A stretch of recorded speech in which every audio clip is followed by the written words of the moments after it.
ወወልድ ወመንፈስ ቅዱስ አሐዱ አምላክ አሜን። የተወደዳችሁ የተከበራችሁ የእግዚአብሔር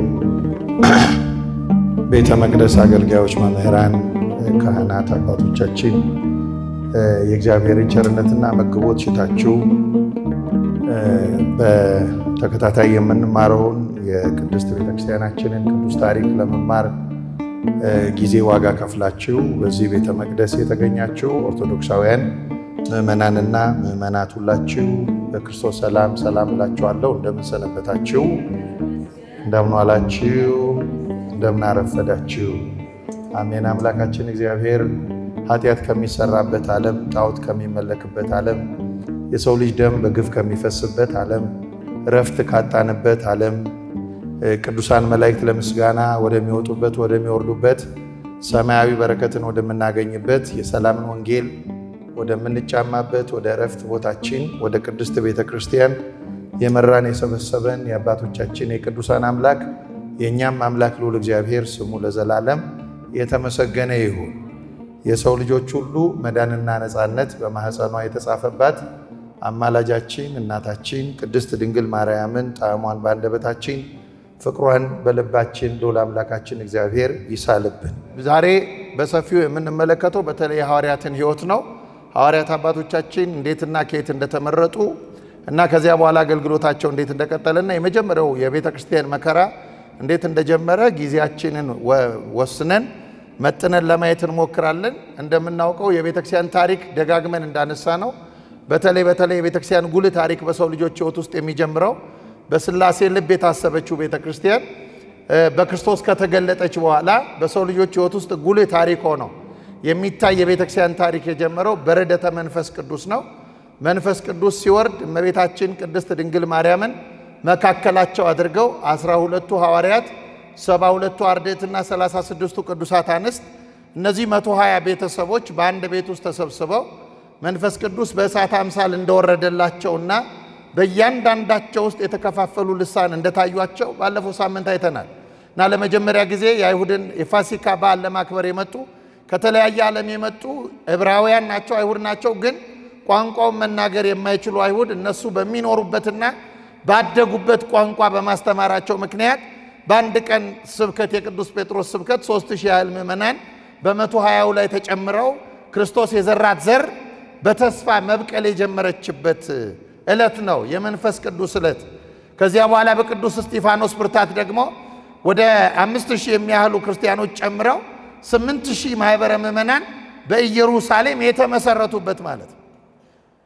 እና ይሄ ህብረት ደግሞ አይሁድን እንዴት እንዳስደነገጣቸው እነሱ በሰቀሉበት ዓመት የክርስቲያኖቹ ቁጥር እየጨመረ መምጣቱ እነሱ የሰቀሉት ጌታ ከሰቀሉት በኋላ እሱ ያስተማረው እውነት ይደበዝዛል ብለው ተስፋ አድርገው ስለነበረ የነዚህ ክርስቲያኖች በቁጥር ከፍ ይያሉ መምጣት ስጋት ውስጥ እንደጣላቸውና ክርስቲያኖቹን የሚከሱበትና በሐሰት ስማቸውን የሚያጠለሹበትን ሴራ መጠንሰስ የጀመሩበት ዘመን ነው። የሐዋርያት ቤተክርስቲያን እየሰፋች ስትመጣ ማለት ነውና ይህ የመጀመሪያው የክርስቲያኖች ማህበረሰብ ማለት በኢየሩሳሌም የተመሰረተችው ቤተክርስቲያን ልክ እንደተመሰረተች ሐዋርያት በቅዱስ ያዕቆብ ታናሹ ያዕቆብ የምትመራ ቤተክርስቲያን ኤጲስቆጶስ አድርገው ቅዱስ ያዕቆብን ታናሹን ሾመውታል። ኋላ የሐዋርያትን ዝርዝር ስናይ የትኛው ያዕቆብ እንደሆነ ይገባናል ስንማረው።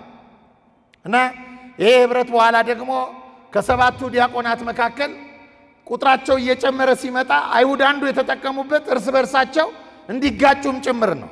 ምክንያቱም በቤተክርስቲያን ውስጥ የገቡት ለመጀመሪያ ጊዜ አይሁድ እንደተነጋገርነው የአይሁድ ቤተ መቅደስ ከዕብራውያን ውጪ ሌላ አስተናግድም፣ በዘርም ማለት ነው ከሌላ አካባቢ የመጣ አይቀበልም። በግዝረት የተለዩ የአብርሃም ልጆች ነን የሚሉትን ብቻ የሚያስተናግድ ነበር። አሁን ግን ለመጀመሪያ ጊዜ በዓለም ላይ ያለውን የሰው ልጆች ሁሉ እኩልነት አውጃ ከተለያዩ ዓለማት እያጠመቀች ወደዚህ ቤተሰብነት ስታስገባ አይሁድ ልዩነቱንም ተጠቅመው ክርስቲያኖቹ እንዲበጣበጡ አድርገዋቸዋል እርስ በርሳቸው። አሁን በጣም በዚህ ዘመን በተለይ ክርስቲያኖች መጠንቀቅ ያለብን ነገር ምን ታውቃላችሁ? ጠላት ከሚያሴርብን በላይ እኛ እርስ በርሳችን ተበጣብጠን እንድንጠፋ የሚሰራብን ተንኮል በጣም አደገኛ ነው። ግን ስንቶቻችን ቶሎ ገብቶን ቶሎ አይናችንን እንገልጣለን? እግዚአብሔር ነው የሚያውቀው። በጣም ከባድ ረቂቅ በማንረዳው መንገድ እና ስለዚህ ቤተክርስቲያንን ከውጭ ያለ ጠላት ብቻ ሳይሆን እኛም ተደምረን አብረን ቤተክርስቲያንን እንድናጠፋት ትዝታ ሆና እንድትቀር በጣም ነው የሚሰራብን። በጣም እና ምንድነው ያደረጓቸው? በምግብ እንዲጋጩ አደረጓቸው። በትንሽ ነገር በማዕድ እንዲጋጩ። ስለዚህ አኩራፊዎች መምጣት ጀመሩ። ሐዋርያት ከዕብራውያን ወገን ስለሆኑ ከዚያው ከገሊላ እዚያው ተወልደው ያደጉ ስለሆኑ ዕብራውያን ቋንቋ ተናጋሪዎች ስለነበሩ ከአሕዛብ ከምን የመጡት ክርስቲያኖች ማማት ጀመሩ። እኛ ከሌላ አካባቢ ስለመጣን እየተበደልን ነው፣ እየተገፋን ነው፣ ማዕድ እንኳን እኩል አይሰጡንም የሚል ክስ አመጡ። ቅዱስ ጴጥሮስ ያኔ ነው ሰበሰባቸውና ምን አለ? ቶሎ ብሎ ሰይጣን የዘረጋውን ወጥመድ ለመስበር ምን አለ?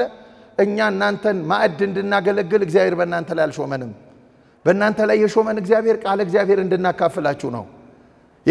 ስለ እግዚአብሔር ቃል ነው የሾመን፣ ስለ ሰማያዊ መንግስት ነው።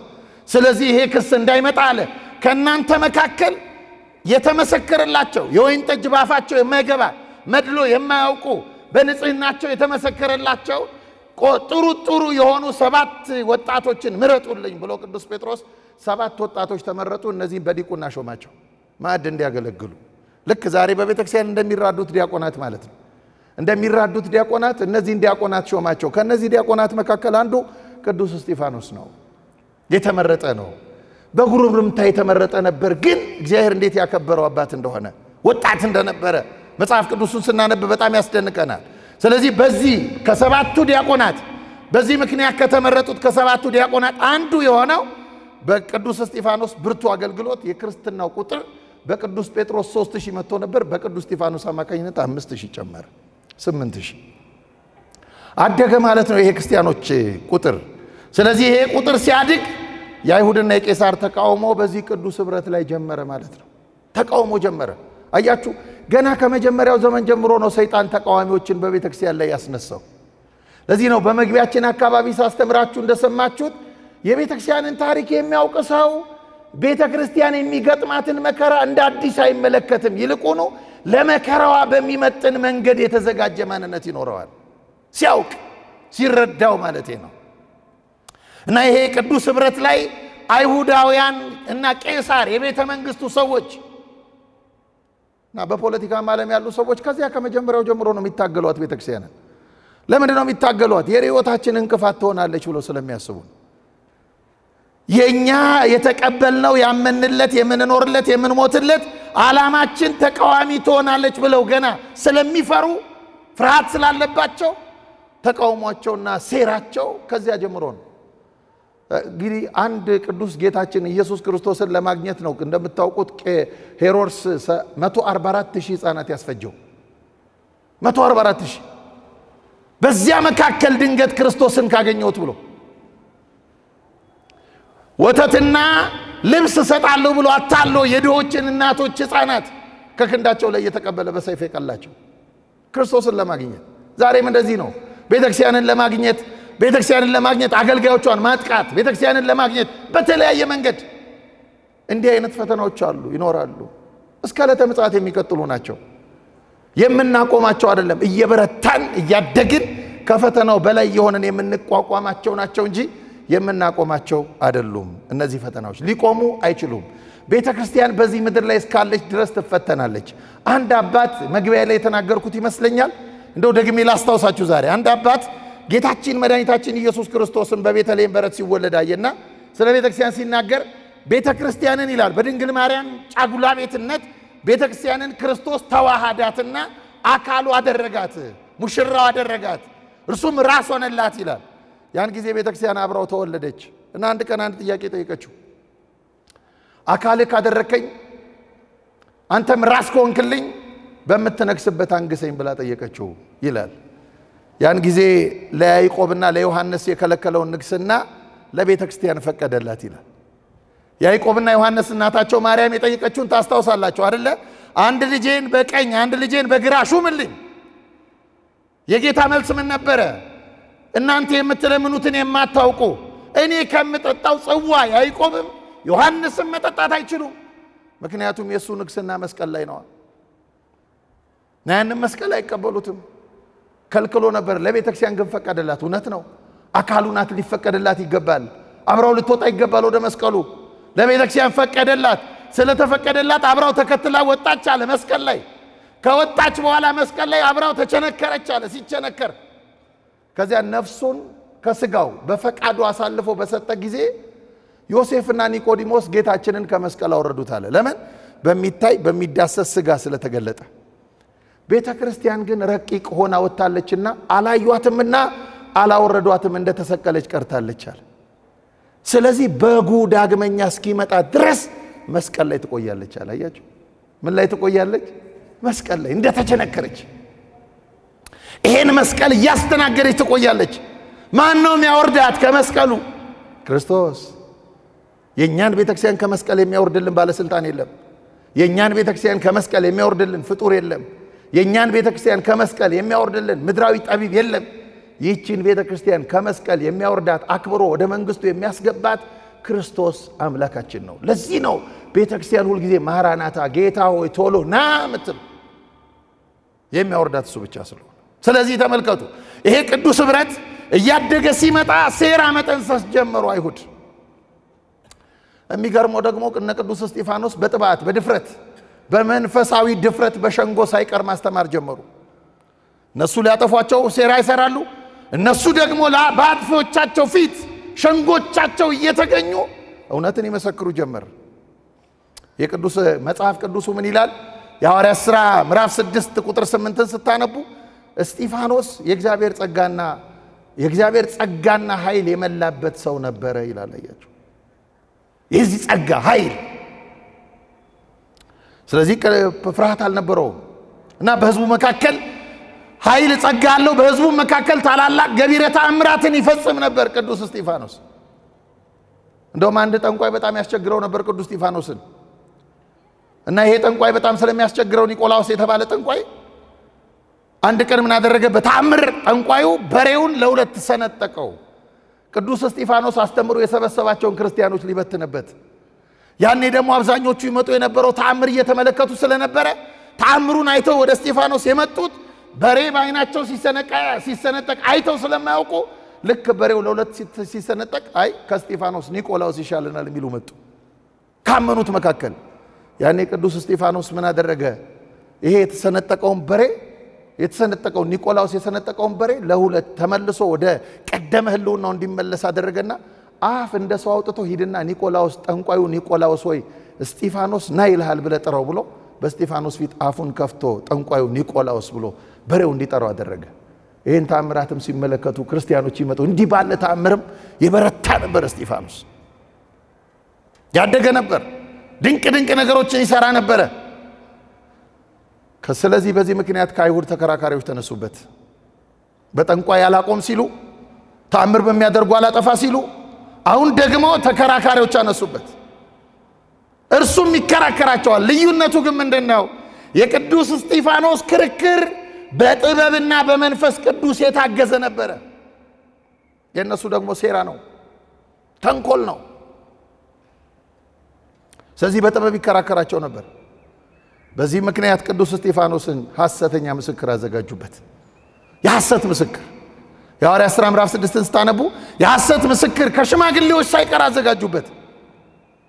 አዘጋጁበትና እንዲህ ያሉት እስጢፋኖስን ሲከሱት በቤታችሁ ገብታችሁ አንብቡት መጽሐፍ ቅዱስን ይህ ሰው አሉ እስጢፋኖስን በሙሴና በእግዚአብሔር ላይ የስድብ ቃል ሲናገር ሰምተነዋል ተመልከቱ ሊሞትለት የተዘጋጀውን አምላክ ሲሰድበው ሰምተነዋል አሉ በሙሴና በእግዚአብሔር ላይ የስድብ ቃል ሲናገር ሰምተነዋል የሚሉ የሐሰት ምስክሮች አስነሱበት ህዝቡን ሽማግሌዎችንና ጸሐፊዎችንም አስነሷቸው ከበውም እየጎተቱ ወደ ሸንጎ አቀረቡት የሐሰት ምስክሮችንም አቆሙበት እነርሱም እንዲህ አሉ ይህ ሰው በዚህ መቅደስ ላይና በኦሪት ላይ የስድብ ቃል እየተናገረ ዝም በል ሲሉት እምቢ አለ እንደውም አሉ የናዝሬቱ ኢየሱስ ይህንን ቤተ መቅደስ ያፈርሰዋል ሙሴ የሰጠንንም ሕግ ይሽራል ብሎ ሲናገር ሰምተነዋል አሉ በጣም ይገርመው እንዲህ ብለው ከከሰሱት በኋላ በሸንጎ ተቀምጠው ይላል ዳኞቹ በሸንጎ ተቀምጠው ትኩር ብለው ተመለከቱት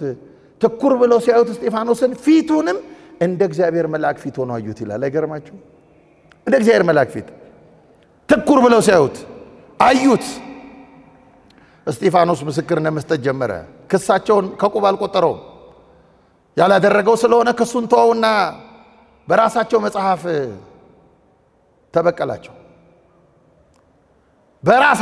ራሳቸው በተቀበሉት በኦሪት መጽሐፍ እነሱ በተቀበሏቸው አባቶች በአባቶች በኩል አብርሃምን ይስሐቅን ያዕቆብን ሙሴን ዮሴፍን እነዚህን አባቶች አንስቶ የሚያምኗቸው ናቸው የሚያከብሯቸው ናቸው እነዚህ አባቶች ሁሉ የጠበቁት ኢየሱስ ክርስቶስን እንደሆነ ዘረዘረ እንዲህ አላቸው እናንተ አንገታችሁ የደነደነ ልባችሁ የተደፈነ ጆሮአችሁም የደነቆረ እንደ አባቶቻችሁ መንፈስ ቅዱስን ዘወትር ትቃወማላችሁ አለና ከዚያ ቀጥሎ ምን አለ አባቶቻችሁ ከነቢያት ያላሰደዱት ማን አለ ዛሬም እናንተ አሳልፋችሁ የሰጣችሁትንና የገደላችሁትን የጻድቁን መምጣት አስቀድመው የተናገሩትን ገደሏቸው የእናንተ አባቶች በመላእክትም ሥርዓት ኦሪትን ተቀብላችሁ አልጠበቃችሁትም የሐዋርያት ሥራ ምዕራፍ 7 ቁጥር 51 እስከ 53 ተመልከቱ ይሄንን ምስክርነት ሰጠ ቅዱስ እስጢፋኖስ በዚህ ምክንያት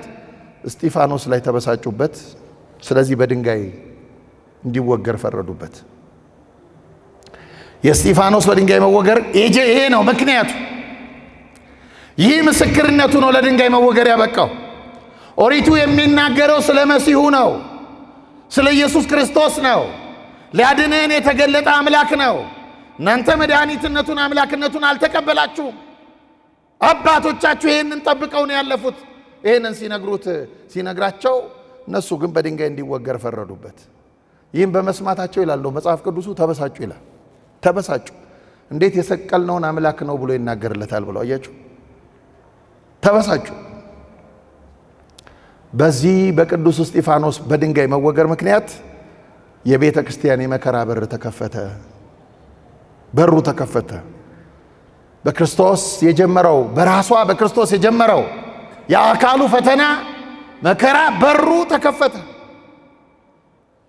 ስለዚህ እስጢፋኖስን በአደባባይ በድንጋይ ወገሩት በድንጋይ እየወገሩት እሱ ቀና ብሎ የመላእክትን ዓለም ይመለከታል ሰማይ ተከፍቶ መለከታለሁ የመመሰክርለት አምላክ እግዚአብሔር ወልድ በአባቱ ቀኝ ተቀምጦ አየዋለሁ እንዲህ ያለ ይመሰክራል ኋላ እነሱ ድንጋዩን ሲጨምሩበት ምን አለ ጌታው የሚያደርጉትን አያውቁምና ይቅር በላቸው እያለ ድንጋይ ለሚያዘንቡበት ምሕረት ለመነ ቅዱስ እስጢፋኖስ በድንጋይ ተወግሮ ሞተ በዚህ ምክንያት ይላል የሐዋርያት ሥራ ምዕራፍ 8 ቁጥር 1 ስትመለከቱ በኢየሩሳሌም ባለችው ቤተክርስቲያን ታላቅ ስደት ሆነ ይላል ታላቅ ስደት ሆነ ከሐዋርያትም በቀር ከ12ቱ ደቀ መዛሙርት በቀር ማለት ነው ከሐዋርያትም በቀር ሁሉም በይሁዳና በሰማርያ ባሉ አውራጃዎች ሁሉ ተበተኑ እስጢፋኖስንም ይላል ሰው ስላልነበረው ደጋግ ሰዎች አንስተው ቀበሩት ታላቅ ልቅሶንም አለቀሱለት ይላል ወግረው በአደባባይ ጥለውት ሄዱ ልክ ዛሬ እየገደሉ ጥለው እንደሚሄዱት አያችሁ ይሄን አረጉ ደጋግ ሰዎች በኢየሩሳሌም የነበሩ ቀበሩ ስለዚህ በዚህ ምክንያት በክርስቲያኖች ስደት ጀመረ ማለት ነው መንገድ ጀመረ ስደት የመጀመሪያው ስደት የቤተክርስቲያን ስደት አሃዱ ብሎ ከኢየሩሳሌም ጀመረ በዚህ በክርስቲያኖች ስደት የቤተክርስቲያን ተልእኮ እየተሳካ ባለፈው እንዳልነው ሄደ የተሰደዱት ወንጌል እየሰበኩ አሕዛብን ሁሉ እያስተማራቸዋቸው በአብ በወልድ በመንፈስ ቅዱስም እያጠመቃቸዋቸው ደቀ መዛሙርት ያድርጓቸው ያለው የጌታ ቃል በሐዋርያት ስደት በክርስቲያኖች ስደት በኩል ይፈጸም ጀመር ከዚህ ምን እንረዳለን በመከራችን በኩል የምትከብር ቤተክርስቲያን አለች ማለት ነው በእኛ መከራ በኩል የምትከብር ቤተክርስቲያን አለች በእኛ መከራ በኩል የሚከብር እውነት አለ ማለት ነው አለ ይሄንን ታላቅ አገልግሎት ጀምሩ ስለዚህ ደቀ መዛሙርት የደረሰባቸው መከራ እንደ በጎ እየቆጠሩ በሄዱበት ሁሉ ይሰብኩና ያጠምቁ ነበር በአጠቃላይ እንደ በጎ እየተጠቀሙት እግዚአብሔር ለዚህ ዓላማ ነው ከሀገራችን ያወጣን እያሉ በመሰደዳቸው የሚያግሮመርሙ ሳይሆኑ በተሰደዱበት የእግዚአብሔር መንግስት እያሰፉ ቤተክርስቲያን እንድትሻገር አደረጓት ስለዚህ በመጀመሪያ ላይ አይሁድ ከዛ ላይ አሕዛብ የሰበኩት ወንጌል በሚያስገርም ፍጥነት በአጭር ጊዜ ውስጥ የቤተክርስቲያን ማህበረሰብ በሁሉም የሮም ዓለም ሮም ዓለምን ተገዛ ስለነበረ በሁሉም የሮም ዓለም ዋና ዋና ማዕከላትና ከዚህ አልፎ መብዛት ጀመሩ ማለት ነው ክርስቲያኖቹ። ስለዚህ የመጀመሪያዎቹ ክርስቲያኖች የጸና አገልግሎትና ተጋድሎ በአጠቃላይ በሐዋርያት ሥራ ቤታችሁ ገብታችሁ በሐዋርያት ሥራ ቢያንስ እስከሚቀጥለው ሳምንት ሐዋርያት ሥራ 28 ምዕራፎች አሉት። በአንድ ጊዜ ማንበብ ቶሎ ስለማንችል ስለማንለምድ በቀላሉ በትንሹ ግን የሐዋርያት ሥራ 5ቱ ምዕራፍ አንብባችሁ ነው። እሺ ክርስቲያኖች፣ በዚሁ መጽሐፍ ቅዱስ ማንበብ እየለመድን እንሄዳለን። ጥያቄዎች ደግሞ የምንቀበልበትና መልስ የምንሰጥበት መርሃ ግብር ይኖረናል። እየሰበሰብን የሚፈጠሩ ጥያቄዎች ደግሞ እየመለስን እንሄዳለን ማለት ነው እና በሐዋርያት ሥራ ላይ ሙሉ የቤተክርስቲያን ይሄ መከራ እናገኘዋለን እና ከዚያ በሐዋርያት ሥራ ብቻ ሳይሆን ደግሞ በቤተክርስቲያን ትውፊት በስፋት ተዘግቧል። የገድለ ሐዋርያቱን ብትመለከቱ የሚያትተው ስለዚህ የመጀመሪያዊቱ ቤተክርስቲያን ጉዞ ነው። ከዚያ ያው ቅዱሳን እነዚህን ታዲያ ለዚህ ጥባት የበቁትን ክርስቲያኖች መሰብሰብ የቻሉት ሐዋርያት ናቸው። ሐዋርያትን የመረጣቸው ክርስቶስ ነው። እግዚአብሔርን የመረጣቸው ክርስቶስ ሲመርጣቸው ጌታችን ደቀ መዛሙርቱን በጣም የሚገርማችሁ ደቀ መዛሙርቱን ከድሆችም ከሀብታሞችም መርጧል። ከድሆችም ከሀብታሞችም እንደነ ቅዱስ ጴጥሮስን የመሰሉ ድሃ አሳ አጥማጆችን ሲጠራ እንደነ ቅዱስ ማቴዎስ የመሰሉ ደግሞ በቀረጥ ብር የከበሩትንም ጠርቷቸዋል። አልተዋቸውም እነዚህንም፣ ምክንያቱም ሁሉም በእግዚአብሔር ዘንድ እኩል ነውና። እግዚአብሔር ሲጠራ መመዘኛው ሰውነትና እምነት ብቻ ነበረ። ክርስቶስ ሲጠራ ገሌ ሀብታም ነው ገሌ ድሃ ነው የለም። ሁሉም ደግሞ ምንድነው ያደረጉት? ያላቸውን ትተው ነው የተከተሉት። ያላቸውን የማቴዎስ ወንጌል ምዕራፍ 4 ቁጥር 20 ተመልከቱ። ያላቸው ማቴዎስም ቀራጭነቱን ትቶ ነው የተከተለው። እንዲህ ባለ መንገድ ጌታችን ደቀ መዛሙርቱን መርጧቸዋል። ከሀብታምም ከድሃም ብቻ አይደለም፣ ከተማሩትም ከማይማኑም ወገን መርጧል።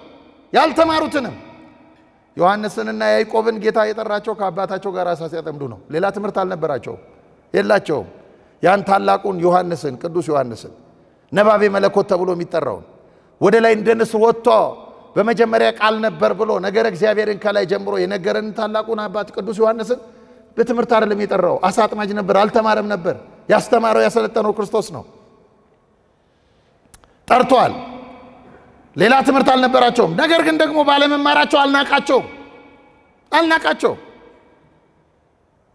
እንደገና ደግሞ ምሁረ ኦሪት የነበረውን የተማረውን ደግሞ ናትናኤልንም ጠርቶታል። አልተውም፣ እሱ ነው አልተውም። ስለዚህ ከተማሩትም ካልተማሩትም ጠርቷል ክርስቶስ። የቀናተኞች ወገን ነበሩ። በተለይ በሮም አገዛዝ ስልቹ የሰለቻቸው አይሁድ የውስጥ ለውስጥ አመጽ ጀምረው ነበረ ቄሳርን ለመጣል እና የውስጥ ለውስጥ አመጽ ጀምረው የነበሩትን ይህንን አመጽ ይመራ የነበረ በውስጥ ተሰውሮ አመጽ ይመራ የነበረውን የዚህ ተካፋይ የነበረውን ቀናተኛው ስምዖንን ጠርቶታል ጌታችን። ከዚያ ግርግር አውጥቶ የሰላምና የጸጥታ ወደብ ወደ ሆነው ወደ ራሱ ወስዶታል። ወደ ራሱ ከዚያ ግርግር እንዲህ ባለ መንገድ ደቀ መዛሙርቱን መርጧል። ቤተ እስራኤል ስትመሰረት በ12ቱ አበው እየተባሉ በሚጠሩት ከያዕቆብ አብራክ በተከፈሉ 12ቱ ነገድ አባቶች ነበር እስራኤል ተብለው የተጠሩት። እስራኤል ያዕቆብ ነው። እንደምታውቁት ያዕቆብን ስምህን እስራኤል እለዋለሁ አለ እግዚአብሔር። ያዕቆብ ነው። ከሱ የተገኙ 12 አሉ። እነዚህ ናቸው እስራኤል ተብለው የተጠሩት። እስራኤል ቤተ እስራኤል በ12ቱ ነገድ እስራኤል ተመስርታ ነበር። አሁን ደግሞ እስራኤል ዘነፍስ ማህበር የእስራኤል ዘነፍስ ማህበር የሆነችው ቤተክርስቲያን ስትመሰረት በ12ቱ ሐዋርያት ላይ ትሆን ዘንድ እግዚአብሔር ፈቀደ ማለት ነው። ፈቃዱ ሆነ። እነዚህ 12ቱ ቤተ እስራኤል አባቶች ለነዚህ ለ12ቱ ደቀ መዛሙርት ምሳሌዎች ነበሩ ማለት ነው። የመጀመሪያው ቅዱስ ጴጥሮስ ነው። ቅዱስ ጴጥሮስ ከቤተ ስምዖን በእናቱ ወገን ከቤተ ስምዖን ነበር። ከ12ቱ ነገድ አንዱ ቤተ ስምዖን ከተባለው ከሱ ነገድ የሆነ ነው እና እናቱ ከዚህ ነገር ስለነበረች በነገዷ ስም ነው የጠራቸው። እንደገና ቅዱስ እንድርያስ ሁለተኛው ሐዋርያ እሱ ነው። ቅዱስ እንድርያስን ደግሞ ከቤተ ሮቤል በአባቱ ወገን የሮቤል ነገድ ነው። አባቱ ይወደው ነበርና ከነገዱ በተወረሰ ስም ጠራቸው። ከዛ ቅዱስ ያዕቆብ ነው። ያዕቆብ ከነገደ ሌዊ ነው በአባቱ። እንደ ቅዱስ ዮሐንስ ነው ቀጥሎ። እሱ ደግሞ ከነገደ ይሁዳ ነው፣ በእናቱ ነገደ ይሁዳ ነው። ቅዱስ ፊልጶስ ነው ቀጥሎ። ከነገደ ዛብሎን ነው ፊልጶስ። ቅዱስ ፊልጶስ፣ ከዛ ቅዱስ በርተለሜዎስ ነው። ይሄ ደግሞ ከነገደ ንፍታሌም ነው እና እያንዳንዱን የጠራቸው ከ12ቱ ነገድ ነው። ከዛ ቅዱስ ማቴዎስ ነው፣ ከነገደ ይሳኮር ነው ቅዱስ ማቴዎስ። ቅዱስ ቶማስ ነው ቀጥሎ ያለው፣ እሱ ደግሞ ከነገደ አሴር ነው። አሴር ከተባለው ያዕቆብ ልጅ ከሱ ነገድ የተገኘ ነው። ከዚያ ቅዱስ ያዕቆብ ወልደ እልፍዮስ ነው። ይሄ ደግሞ ከነገደ ጋድ የተጠራ ነው። ከዛ ቅዱስ ታዲዮስ ነው። ይሄ ቅዱስ ታዲዮስ ደግሞ ከነገደ ዮሴፍ የተጠራ ነው። ከዛ ቅዱስ ስምዖን ቀነናዊ ነው። እሱ ደግሞ ከነገደ ከቤተ ቢንያም የተጠራ ነው። ከዛ ያስቆሮቱ ይሁዳ ነው ጌታን የሸጠው፣ እሱ ደግሞ ከነገደ ዳን የተጠራ ነው። እነዚህ 12 ደቀ መዛሙርት እግዚአብሔር መረጣቸው ቤተክርስቲያንን ለማስፋት። የመጀመሪያው ሊቀ ሐዋርያት ቅዱስ ጴጥሮስ ነው። ቅዱስ ጴጥሮስ የቅዱስ እንድርያስ ወንድም ነው እና የእሱ ወንድም ሲሆን ከእርሱም ጋር በገሊላ ባህር አሳ አጥማጅ ነበር ከወንድሙ ጋር። በኋላ ሰው አጥማጅ እንዲሆን በጌታ ተጠራ። ማቴዎስ ወንጌል ምዕራፍ 4 ቁጥር 19 ላይ እናገኘዋለን ጥሪውን። በመጀመሪያ ስምዖን ይባል ነበር ስሙ። በኋላ ግን በክርስቶስ ስሙን ለውጦት ጴጥሮስ። ጴጥሮስ ማለት በአረማይክ ቋንቋ ኬፋ ማለት ነው። ትርጉሙ አለት ማለት ነው። አለት ብሎ ጠራ። ምክንያቱም የጠራበትን ምክንያት ደግሞ ብዙ ጊዜ በስብከት እንደሰማችሁት ይህ ስም የተሰጠው ስለ ክርስቶስ በመሰከረው እውነት አማካኝነት ነው። ጌታ ሰዎች የሰው ልጅ ማን ይሉታል ብሎ ጠየቀ። ግማሹ ሙሴ ነው ይላል፣ ግማሹ ኤልያስ ነው ይላል፣ ግማሹ ከነቢያት አንዱ ነው ይላል አሉት። እናንተስ ማን ትሉኛላችሁ አለ። ቅዱስ ጴጥሮስ መለሰ፣ አንተ ክርስቶስ የእግዚአብሔር ልጅ ነህ፣ የባህሪ ልጁ ነህ። ይህን እንደገኛ ምላሽ በመስጠቱ ያገኘው ስም ነው። ስለዚህ አለት አለው ጌታችን። በአንተ አለትነት ቤተክርስቲያን እሰራታለሁ፣ የሲኦል ደጆች የገሃነም ደጆች አይችሏትም ብሎ መሰከረለት። ስለዚህ ቅዱስ ጴጥሮስ የሐዋርያት አለቃ ነበር ማለት ነው። ሐዋርያት አለቃ እንደነበር ቅዱሳት መጻሕፍት በሰፊው ይመሰክራሉ። ቤተክርስቲያናችንም ሊቀ ሐዋርያት ቅዱስ ጴጥሮስ ብላ ትጠራዋለች። ቅዱስ ጴጥሮስ በጣም እንደምታውቁት ፈሪ ነበረ። ጌታችንን ሲከተል በፍርሃት የተነሳ ክዶት ነበረ 3 ጊዜ። በኋላ ዶሮ ሲጮ ተመልሶ ያመነ ነው። ግን ከትንሣኤው በኋላ ብዙ ገቢረ ተአምራት የፈጸመ በጥብዓት ደግሞ በድፍረት ደግሞ በታላላቅ ባለስልጣናት ፊት ሳይቀር ስለ ክርስቶስ እውነት የመሰከረ ታላቅ አባት ነው።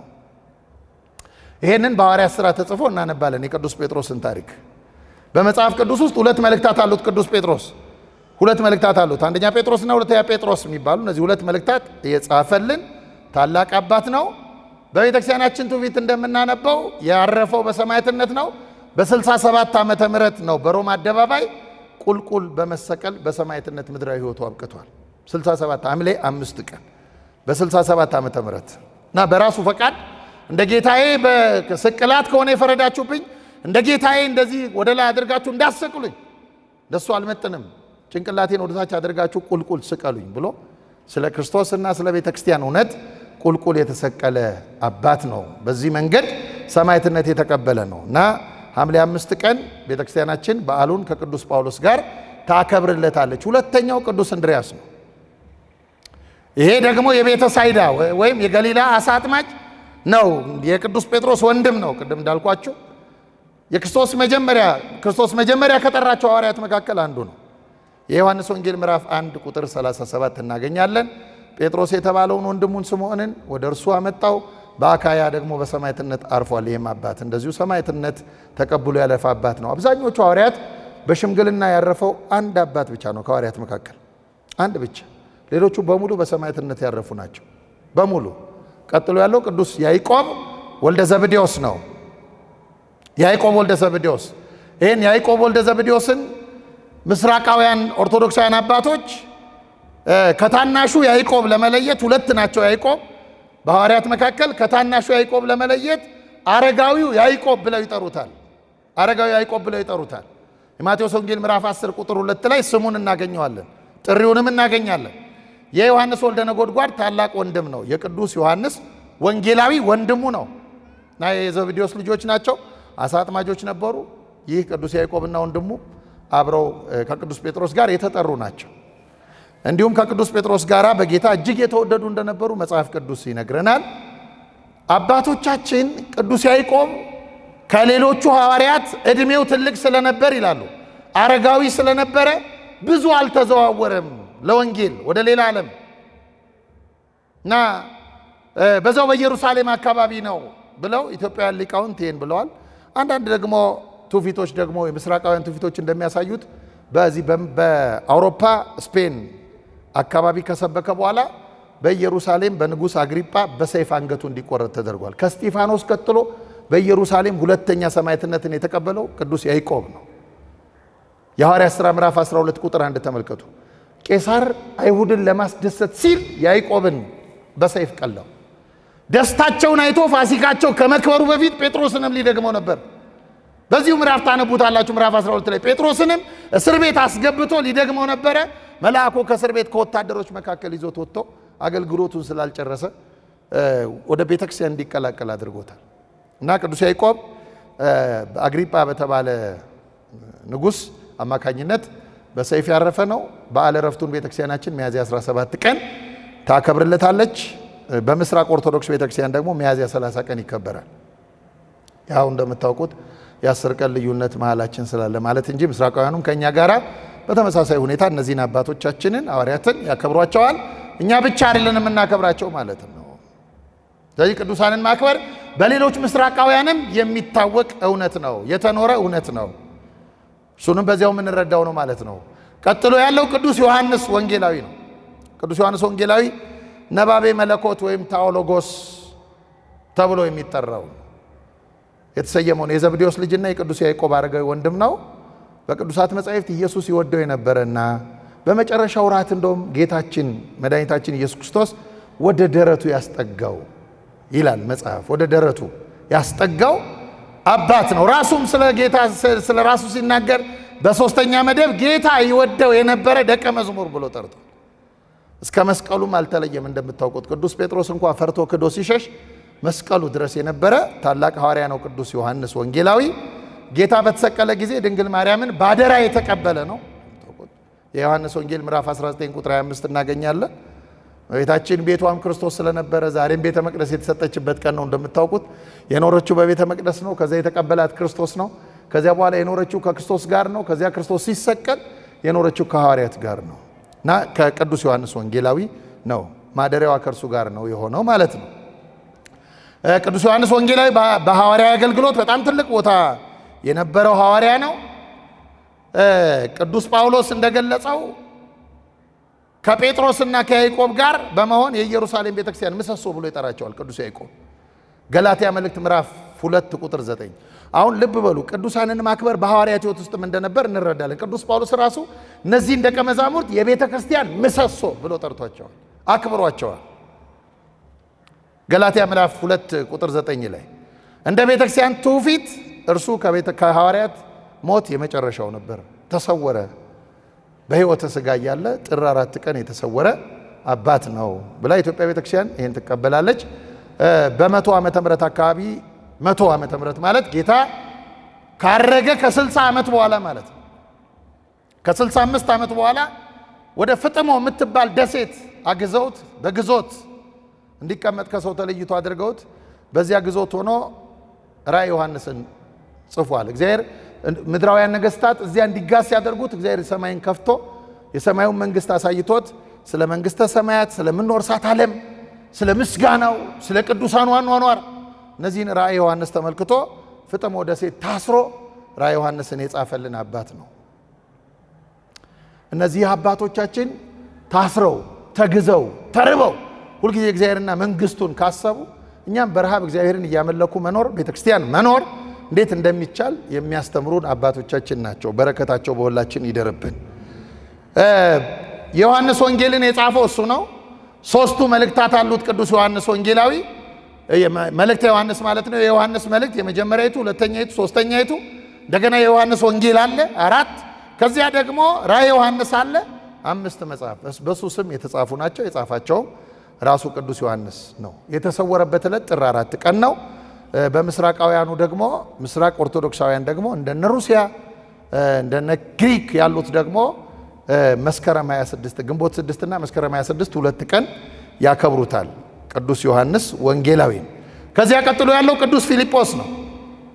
ፊልጶስ እንደ ጴጥሮስና እንደ እንድርያስ ከገሊላ ቤተሳይዳ የተጠራ ነው። ለሐዋርያዊነት የተጠራው ከዚያ ነው። የማቴዎስ ወንጌል ምዕራፍ 10 ቁጥር 3 ላይ ስሙን እናገኘዋለን።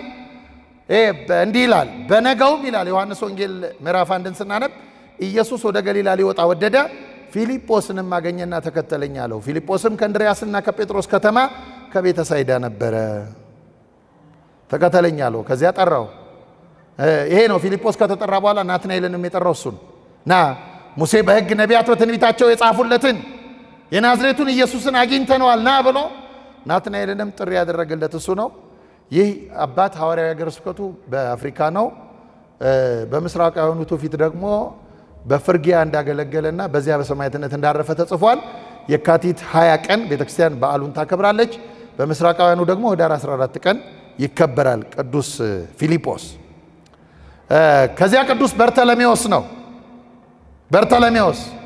በርተለሜዎስ በቅዱሳት መጻሕፍት ውስጥ ሐዋርያት ዝርዝር ብቻ ነው ስሙ የተነሳው የቤተክርስቲያናችን ትውፊት እንደሚያሳየን ግን በአርመንና በህንድ ወንጌልን የሰበከ ታላቅ ሐዋርያ ነው ቅዱስ በርተለሜዎስ በገድለ ሐዋርያትም አልዋህ የምትባል ሀገር በዕጣ እንደደረሰው ተጽፏል ይሄ በርተለሜዎስ የተባለ አባት ከነ ህይወቱ አሸዋ በሞላበት ከረጢት ውስጥ ከተው ባህር እንዲሰጥም አድርገውት በዚያ ሰማዕትነት አረፈ ከነ ህይወቱ አሸዋ ባለበት እንዲያሰጥመው አሸዋ ባለበት ከረጢት አድርገው ከተውታል መስከረም 1 ቀን ሰማዕትነቱ ይከበራል በምስራቃውያኑ ደግሞ ኦርቶዶክሳውያን ደግሞ ሰኔ 11 ቀን ያከብሩታል ቅዱስ በርተለሜዎስ ቀጥሎ ያለው ቅዱስ ማቴዎስ ነው ቅዱስ ማቴዎስ የእልፌዎስ ልጅ ይባላል ወልደ እልፌዎስ ይባላል ሌዊ ተብሎ ይጠራል ስሙ በመጀመሪያ ስሙ ማቴዎስ ብሎ የሰየመለት ጌታችን ነው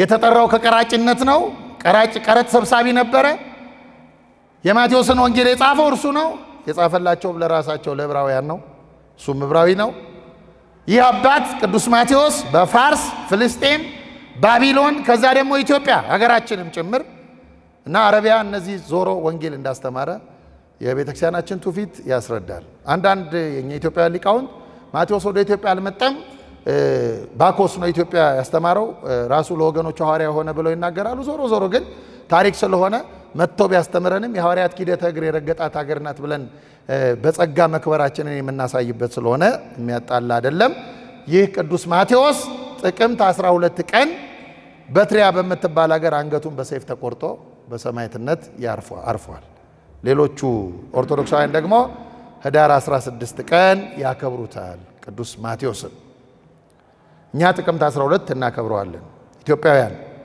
ቀጥሎ ያለው ቅዱስ ቶማስ ነው ዲዲሞስ ተብሎ የሚጠራው ነው ከሰዱቃውያን ወገን የነበረ ነው ትንሣኤ ሙታንን የማያምኑ ናቸው ሰዱቃውያን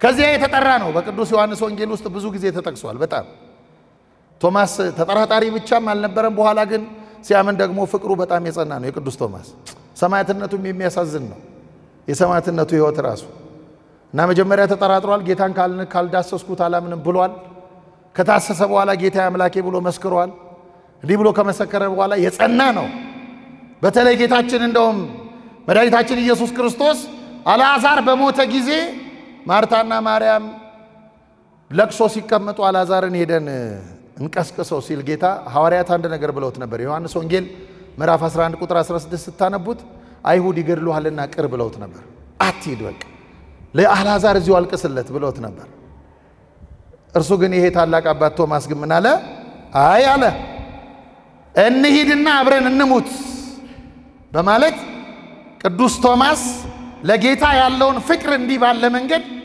ገልጧልና ታላቅ አባት ነው ቅዱስ ቶማስ ስለዚህ ተጠራጣሪነቱ የመጀመሪያው ነው ኋላ ግን እንዴት ያለ የከበረና ለእግዚአብሔር ያለው ፍቅር የተለየ እንደሆነ የሚያስተምር ልዩ አባት ነው ቅዱስ ቶማስ ጌታችንን በመዳሰሱ የሚታወቅ ነው ቅድም እንዳልኳችሁ ይህ ቅዱስ ቶማስ ሀገረ ስብከቱ በህንድና በዙሪያው ነበር ህንድ ብትሄዱ ዛሬ ድረስ የቅዱስ ቶማስ እጁ ሕያው ናት እንደዚህ ትንቀሳቀሳለች በህንድ ቤተክርስቲያን አለች እና ይሄ ታላቅ አባት ከህንድ ባሻገር በፋርስ እና ኤዴሳ እቺም ለህንድ ቅርብ የሆነች ሀገር ናት እንደሰበከ አንዳንዱ ትውፊቶች ያሳያሉ እንዲህ ባለ መንገድ ቤተክርስቲያንን ያሰፉ ናቸው የህንድ ቤተክርስቲያንም መስራች ነው የግብፅን ቤተክርስቲያን ቅዱስ ማርቆስ እንደመሰረተ የህንድ ቤተክርስቲያን ደግሞ መስራች ቅዱስ ቶማስ ነው እና መንበራቸውም መንበረ ቶማስ ይባላል የህንዳውያን ማለት ነው ቅዱስ ቶማስ በጣም ተዘርዝረው የማያልቁ ከሌሎች ደቀ መዛሙርት የተለዩ መከራዎችን አስተናግዷል። በጣም በአንድ ወቅት ሉኪዮስ የሚባል ንጉስ ያገሩን ህዝብ እና ንጉሱንና ያገሩን ህዝብ ለማሳመን በሚያስተምርበት ጊዜ በመሬት ላይ በቸንክረውታል። መሬት ከመሬት ጋራ በችንካር እንዲያያዝ አድርገውታል። መሬት ላይ ቸንክረው መሬት ላይ ባለ ችንካር ወጥረው ከዛ በህይወት እያለ ቆዳውን ገፈፉት። እንደ በግ ቆዳውን ገፈው ከዛ ቆዳውን እንደገና ሰፍተው የራሱን ቆዳ ሰፍተው ቆዳ ውስጥ አሸዋ ሞልተው ራሱን አሸክመውታል። ራሱን እና ያንን ተሸክሞ በየመንገዱ ሲሄድ ደግሞ ምን አድርገውታል? ሰውነቱ ላይ ደግሞ ቆዳው መገፈፍ ብቻ ሳይሆን ጫው ነስንሰውበት በጎች እየተከተሉ እየጋጡ እንዲበሉት አድርገውታል። እንዲህ ያለ ታላቅ መከራ ተቀብለው ነው አባቶቻችን ቤተክርስቲያንን ያሰፏት። እኛ ዛሬ መገላመጥ እኮ ይከብደናል አይደል? እንኳን እንዲህ ያለ መከራ መቀበል ሰው ለምን ገላ ቤተክርስቲያን መተን እኮ ገሌ ለምን ገላመጠኝ እንላለን። እንዲህ ያለ መከራ እውነት እንዲህ ያለ መከራ ምክንያቱም እቺ ምድር ለእውነት የምትመች አይደለችም። እንደውም ኢትዮጵያውያን ሊቃውንት ባለቅኔዎቹ ምን ብለዋል? በዚህ መከራው ምክንያት ኩሉ ያኪ እንዘ ያኪ ዘመኑ አባጊሁ ለቶማስ እስመ አራዊተ ኮኑ። አያችሁ ሰው በግ ነበር አይደል የሚበላው? ያው ሁሉ ጨካኝ ዘመን ሲጨክን ሁሉ ክፉና ጨካኝ ይሆናል። በቶማስ ዘመን እንደጨከኑበት በጎቹ ቶማስን አራዊት ሆነው በሉት። ሰው ነበር በግ የሚበላው። እንዲህ ባለ መንገድ ይሄን መከራ የተቀበለ አባት ነው ቅዱስ ቶማስ።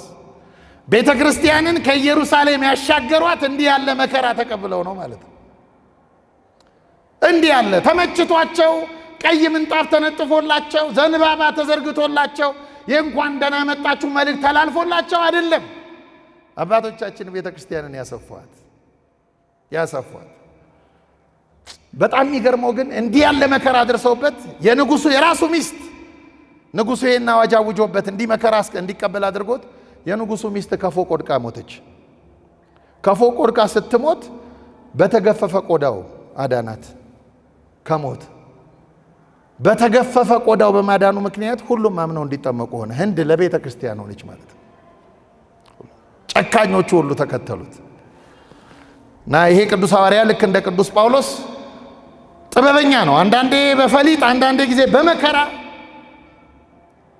ለወንጌልና ለቤተ ክርስቲያን ተጋድሏል ማለት ነው። ይህ ታላቅ አባት ለ38 ዓመታት ያለማቋረጥ ከህንድ እስከ ኢትዮጵያ ወንጌልን ሰብኳል። 38 ዓመት። በመጨረሻም በ72 ዓመተ ምህረት በሰማዕትነት አርፏል። መቃብሩና ቅዱስ የሆነው እጁ ዛሬ ድረስ በህንድ ሀገር አሉ። የቅዱስ ቶማስ እንደውም ህንዳውያን ይገርማቸዋል። ከቅዱስ ቶማስ እጅ የተነሳ ህንዳውያን እንደኛ በዓል ሲያከብሩ ታቦት አይደለም። እኔ አንድ ሀገር አብሬያቸው አክብሬያለሁ። ታቦት አይደለም የሚያወጡት የቅዱሳንን አጽም ነው ይዘው የሚዞሩት። እንደኛ ታቦት የላቸውም። መሰዊያ አላቸው፣ በእርግጥ ታቦት የላቸውም። መሰዊያ ግን አላቸው። ይዘው የሚወጡትና የሚዞሩት የቅዱሳንን አጽም ነው። ከዚህ ከቅዱስ ቶማስ ተነስተው ማለት ነው። እና የቅዱሳኑ አጽም በረከት ያደርጋል፣ ድውያንን ይፈውሳል ብለው ስለሚያምኑ ይሄንን ያከብራሉ። እና ቤተክርስቲያናችን ይህንን ታላቅ አባት ግንቦት 26 ቀን በዓለ ዕረፍቱን ታከብርለታለች። በሌሎቹ ደግሞ ኦርቶዶክሳውያን ጥቅምት 6 ቀን ይከበራል የቅዱስ ቶማስ። ከዚያ ያዕቆብ ወልደ እልፍዮስ ነው ቀጥሎ ያለው። ያዕቆብ ወልደ እልፍዮስ ከዚያኛው ያዕቆብ የተለየ ማለት ከአረጋዊ ያዕቆብ የተለየ። ይህ ያዕቆብ በመጽሐፍ ቅዱስ የሐዋርያት ዝርዝር ውስጥ 9ኛ ስፍራ የሚይዝ ነው። የጌታ ወንድም ወልደ እልፍዮስ ታናሹ ያዕቆብ በመባል ይታወቃል። በጣም ጸሎት ወዳድ ከመሆኑ የተነሳ ወጣት ነው። በጣም ጸሎት ወዳድ ከመሆኑ የተነሳ ለብዙ ዓመታት መቆም ስለሚያበዛ እግሩ እብጠት ያጠቃው የነበረ አባት ነው። እብጠት ስለሚያጠቃው ሐዋርያት ከዚህ የተነሳ ዞሮ ለማስተማር ስለማይመቸው ብለው በዚያው በኢየሩሳሌም ኤጲስቆጶስ ሆኖ እንዲሾም አድርገውታል። የኢየሩሳሌም ኤጲስቆጶስ ቅድም የነገርኳችሁ የኢየሩሳሌም 8 ሺህ ህብረት ስትመሰረት ኤጲስቆጶሱ ቅዱስ ያዕቆብ ታናሹ ነበረ። በ50 ዓመተ ምህረት አካባቢ ሐዋርያት የመጀመሪያ ሲኖዶስ የሐዋርያት ሥራ ምዕራፍ 15ን ስታነቡ አንጾኪያ ቅዱስ ጳውሎስ በመሰረታት ቤተክርስቲያን በአይሁድና በአሕዛብ መካከል ከአይሁድ ወደ ክርስትና በመጡትና ከአሕዛብ ወደ ክርስትና በመጡት መካከል ግጭት ተፈጠረ። አይሁዳውያኑ ግዝረት ያስፈልጋቸዋል አሕዛብ ሲሉ፣ አይ አሕዛቡ ደግሞ እኛ ክርስቲያን ከሆንን ጥምቀት በቂያችን ነው የሚል ክርክር አንስተው ቅዱስ ጳውሎስ በጣም ተቸግሮ ነበረ። ቅዱስ ጳውሎስ መፍታት ሲቸግረው ወደዚህ ሲኖዶስ ነው፣ ወደ ሐዋርያት ሲኖዶስ ነው የወሰደው። ሐዋርያት ሲኖዶስ ተሰብስበው በአሕዛብ ላይ አናክብድባቸው ብለው ሕግ ሲሰሩ ቅዱስ ያዕቆብ በሊቀ መንበርነት ይህንን ሲኖዶስ የመራው እርሱ ነው። ይህ አባት በኢየሩሳሌም ለ28 ዓመታት አገልግሏል። ያዕቆብ ታናሹ በመጨረሻ ከመቅደስ ጫፍ ተወርውሮ ከዛ መሬት ሲወድቅ በድንጋይ ተወግሮ በሰማዕትነት የካቲት 10 ቀን አርፏል።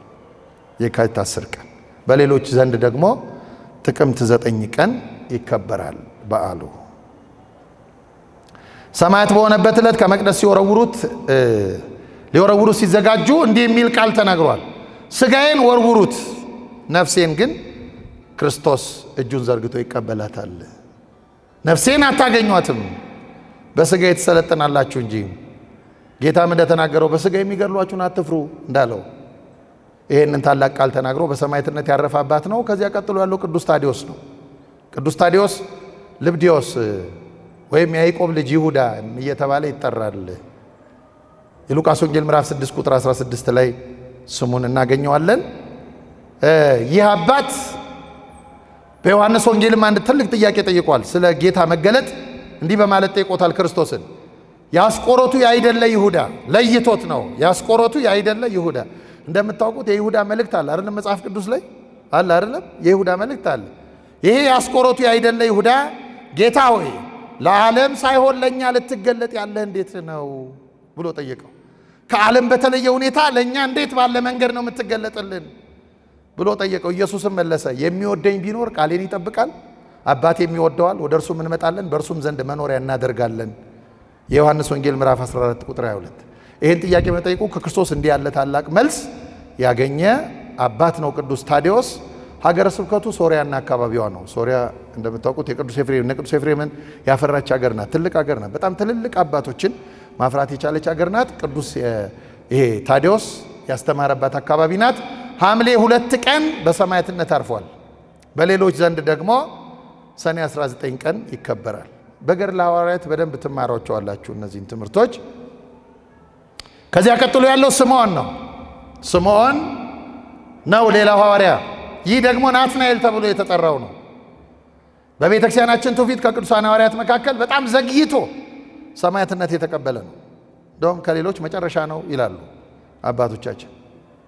ይሄ ናትናኤል ሄሮድስ ቅድም እንዳልኳችሁ ጌታችንን በመፈለግ 144,000 ሕፃናት በፈጀበት ዘመን ሕፃን ነበር። የ2 ዓመት ጌታ በተወለደበት አካባቢ የተወለደ ነው። እናቱ በለስ ዛፍ ስር ደብቀው እና እዚያ ዛፍ ስር በበለስ ቅጠል ሸፍና እየተደበቀች ጡት ታጠበው የነበረች ነው። እንዲህ ባለ መንገድ የተረፈ ነው። በእግዚአብሔር ጥበብ የተረፈ ነው። እንዲህ ባለ መንገድ አድጎ በኋላ በክርስቶስ የተጠራ ነው እና ወላጆቹ ያወጡለት ስም ስምዖን ሲሆን ጌታችን ደግሞ ናትናኤል ብሎ ጠርቶታል። ይህንን ታላቅ አባት ናትናኤል በባልንጀሮቹ ሐዋርያት ደግሞ የቃናው ስምዖን ይሉታል። በገሊላ ቃና አካባቢ ስላደገ ማለት ነው። ጌታ ተአምር በፈጸመበት አካባቢ ያደገ ነው። አንዳንዴም ቀናተኛው ስምዖን ብለው ይጠሩት ነበረ። ለምን? ምሁረ ኦሪት ስለነበረ ከገማልያል እግር ስር ተቀምጦ የተማረ ነው። እንደ ቅዱስ ጳውሎስ የተማረ ስለነበረ ዘወትር ለሕግ በጣም ይቀና የነበረ ነው ናትናኤል። ለዚህ ነው ጌታችንንም ለፊልጶስ ከናዝሬት መልካም ነገር ሊወጣ ይችላል በማለት የተናገረው ራሳቸውን በሚያመጻድቁ በፈሪሳውያን አካባቢ ይኖር የነበረ ስለሆነ። ስምዖን ኦሪትን የተማረ ስለነበር በበለስ ስር ተቀምጦ ይላሉ ሊቃውንት መሲህ ምን ነው ቀረህ የሚል ይናፍቅ ነበር እና መሲህ ምን ነው ቀረህ ሁል ጊዜ የሚያስተጋባው ድምጽ ስለነበር እንዲህ ያለ ይተክዝ የነበረ አባት ስለነበረ ክርስቶስ መገለጥ ብቻ ሳይሆን ለሐዋርያነት እንዲጠራውም እድል አግኝቷል እና ይህንን የሚያውቅ ጌታ በፊልጶስ አማካኝነት ጠርቶታል። ይህም ቤተክርስቲያናችንን ካሰፉልን ሐዋርያት መካከል አንዱ ነው። የጌታ ወንድም ተብሎ የተጠራው ያዕቆብ ካረፈ በኋላ ሁለተኛ የኢየሩሳሌም ኤጲስቆጶስ ሆኖ ተሾሟል። ያዕቆብ በሰይፍ ከተቀላ በኋላ በአግሪጳ አማካኝነት በሰይፍ ከታረደ በኋላ ሁለተኛው የኢየሩሳሌም ኤጲስቆጶስ ሆኖ ተሾሟል። ከአይሁድ ዘንድ ብዙ መከራን አስተናግዷል። ይህ አባት ግንቦት 15 ቀን በሰማዕትነት አርፏል። ይህ አባት ሰማዕት የሆነው በ150 ዓመቱ ነው። 150 ዓመቱ እድሜው 150 ዓመት። ስለዚህ ነው ብዙ ጊዜ ሊቃውንቱ የሐዋርያት መጨረሻ ሰማዕትነት የተቀበለ ብለው የሚሉት። ይህ አባት በምዕራባውያን ትውፊት ደግሞ ምዕራብ ኦርቶዶክሳውያን ደግሞ በግብፅ አስተምሯል፣ በሞሪታንያ በሊቢያ በዚህ በኩል በመጓዝ እስከ ብሪታንያ እንግሊዝ ድረስ ገብቶ ወንጌልን ሰብኳል ብለው ጽፈዋል በትውፊቶቻቸው።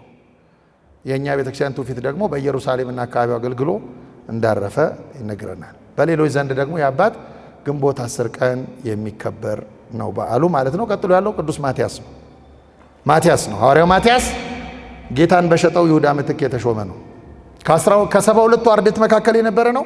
ከሐዋርያት ተለይቶ አያውቅም፣ ከጌታ ተለይቶ አያውቅም። ትምህርቱን ሰምቷል፣ ሕይወቱን ያውቃል። በኋላ ግን ከትንሳኤው በኋላ በሐዋርያት ሥራ ምዕራፍ 1 ላይ እንደምናነበው ጌታን ሸጦ ከሐዋርያት ኅብረት በተለየው በይሁዳ ምትክ የተሾመ ነው ማቲያስ። ይሄ የታሪክ ጸሐፊው ቅዱስ ማን ነው? አውሳቢዮስ ዘቂሳርያ ከ72ቱ አርድእት ወገን መሆኑን ጽፎልናል። እሱ ይሄን ያገኘነው ከእርሱ ነው። መረጃችን እርሱ ነው። በገድለ ሐዋርያት እንደተጻፈው ደግሞ ይሰብክ ዘንድ ዕጣ የደረሰው በጣም ይገርማቸዋል። በላዕተ ሰብእ የሚባሉ ሰው በላዎች አገር ነው የደረሰው እና ይህ አካባቢ ስኩቴት ብለዋል የታሪክ ጸሐፊዎች። ስኩቴት ወይም ደግሞ ዛሬው ሩሲያ አካባቢ እንደነበረ ጽፈዋል። ይሄ አራዊት ይበሉበት የነበረ ሰው እንደ አራዊት ይበሉ የነበሩ ሰዎች የሚኖሩበት። አውሳቢዮስም በቤተክርስቲያን ታሪክ መጽሐፉ ምን ብሏል? በጥንቱ ዓለም አጠራር በርባሮስ ይባል ነበር ይላል። እንደነበረ ጽፏል ቅዱስ አውሳቢዮስ ዘቂሳርያ። ዮሴፍ ወልደ ኮሪዮን የሚባል የብሉይ ኪዳን መጽሐፍ ጸሐፊ ነው። የእስራኤልን ትውፊት በደንብ የሚያውቅ ነው። ይህ አባት ደግሞ በዘመኑ የነበሩ ሰዎች ከአራዊት ያልተሻሉ አረመኔዎች ነበሩ ነው የሚለው ስለ እነዚህ ሰዎች ሲጽፍ። ጥንታዊ ጸሐፊ ነው። ስለዚህ ቅዱስ ማቲያስ በዚያ ሲያስተምር እነዚህ ሰዎች አይኑን አውጥተው በእስር ቤት እንደ እንስሳ ሳር ያበሉት ጀመር።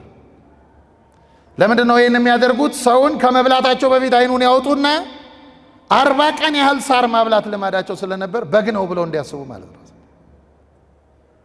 አይኑን አውጥተው ሳር እያበሉት እንዲህ ባለ መንገድ 40 ቀን እሱ ያንን ሳር ሳይበላ ያዘጋጁለትን ሳር ሳይበላ የቀረቡለትን ሳር ሳይበላ በጾምና በጸሎት አሳለፈ። በ40ኛው ቀን ሳሩን ከፊቱ ከምሮ ሲዘምር እንድሪያስ በተዘጋ በር ገብቶ ሐዋርያው ቅዱስ እንድሪያስ በተዘጋ በር ገብቶ እንዲህ አለ፣ እንደ በጎች በተኩላዎች መካከል እልካቸዋለሁ የሚለው የጌታ ቃል ባንተ ተፈጸመ አለው። ጌታችን ሐዋርያትን ብሏቸዋል። እንደ በጎች በተኩላዎች መካከል፣ ተኩላ እንደምታውቁት በግን ይበላል እና በበላተኞች መካከል እልካቸዋለሁ፣ ይሄ ባንተ ተፈጸመ ብሎ በደስታና በናፍቆት ሰላምታ ከሰጠው በኋላ በተዘጋ በር ይዞት ከእስር ቤት ወጣ። በሱ ምክንያት አብረውት ከእርሱ ጋር ታስረው የነበሩት ሊበሉ 123 ሰዎች አብረው ወጡ። ይሄ ተአምራት ስለተፈጸመላቸው እነዚህ 123 ሰዎች በዚህ በቅዱስ ቶማ ማን ነው ናትናኤል ትምህርት አምነው በቅዱስ እንድሪያስ ትምህርት አምነው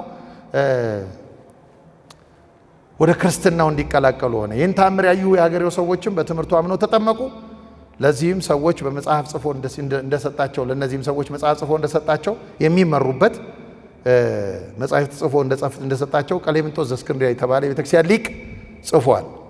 ከዚህ በኋላ ሐዋርያው ማቲያስ ደማስቆ ገብቶ ወንጌል ሲሰብክ በአይሁድና በአረማውያን ቅስቀሳ ተቃዋሚዎች ተነስተውበት በብረት አልጋ ላይ በማስተኛት በብረት አልጋ አስተኝተው ከስሩ ለ7 ቀናት ያህል እሳት አንድደውበታል። እሳት እርቃኑን አስተኝተው ግን ከ7 ቀን በኋላ ሲመጡ በ7ኛው ቀን አንዳች ጉዳት እንዳልደረሰበት በማግኘታቸው በትምህርቱ አምነው እንዲጠመቁ ሆነዋል። ይህን መከራ ያደረሱበት ሰዎች በመጨረሻም በሀገረ ይሁዳ ሲያስተምር ከቆየ በኋላ ሸምግሎ እድሜ ጠግቦ አርፏል። ይሄ አባት ብቻ ነው ከሰማዕትነት በተለየ መንገድ በሽምግልና ያረፈ። የካቲት 10 ቀን በዓለ ዕረፍቱ ይከበራል። በሌሎች ኦርቶዶክሳውያን ደግሞ ነሐሴ 9 ቀን ይከበራል። እንግዲህ እነዚህ ናቸው 12ቱ ደቀ መዛሙርት። ወደ ሰማይ ጌታችን ካረገ በኋላ እግዚአብሔር መንፈስ ቅዱስ ላከላቸው። የመጀመሪያዋን 8000 ቤተክርስቲያን ከመሰረቱ በኋላ ከቤተክርስቲያን ስደት በኋላ ወደ የሀገረ ስብከቶቻቸው በመሻገር ለቤተ ክርስቲያንና ለክርስቶስ ለሰጣቸው እውነት እንዲህ ያሉ አሰቃቂ ሰማዕትነትን በመቀበል ቤተ ክርስቲያን ከኢየሩሳሌም ወጥታ በመላው ዓለም እንድትዘረጋ ማድረግ የቻሉ አባቶቻችን የመጀመሪያዊቱ ቤተ ክርስቲያን ሕይወት ባለቤቶች ናቸው። ለዚህም ነው በጸሎት ሃይማኖታችን ሐዋርያት በሰበሰቧት በአንዲትና ቅድስት በሆነች ቤተክርስቲያን እናምናለን ተብሎ የተጻፈው ከክርስቶስ የተቀበሉትን እውነት ለመጀመሪያ ጊዜ በዓለም የዘረጉት እነርሱ በመሆናቸው ነው። ከነዚህ አባቶች ረድኤት በረከት መድኃኔዓለም አባታችን ያሳትፈን። ለዛሬ ይበቃናል። የሰማነውን በልቡናችን ጽላት ይጻፍብን። የእግዚአብሔር ቸርነት፣ የድንግል ማርያም አማላጅነት፣ የቅዱሳኑ በረከት አይለየን።